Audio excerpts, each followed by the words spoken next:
So in this lecture, we're going to look at how to set up our scene for rotoscoping in Photoshop.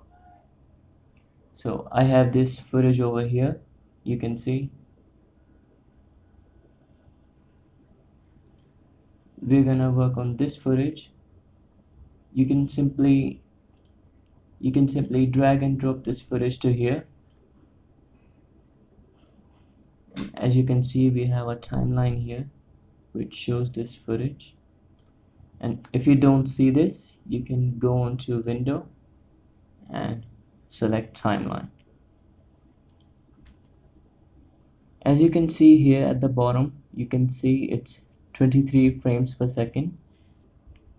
It means you'd have to draw 23 times to get 1 second of animation.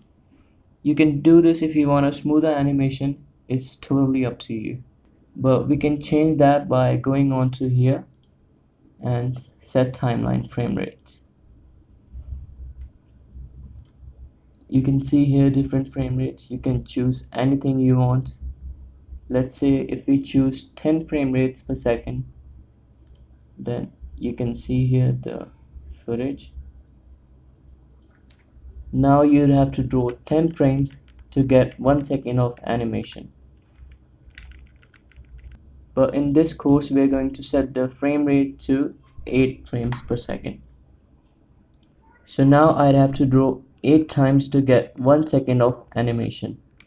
You can see here the starting of the footage, so we can split the extra footage by clicking on this scissor icon and delete that.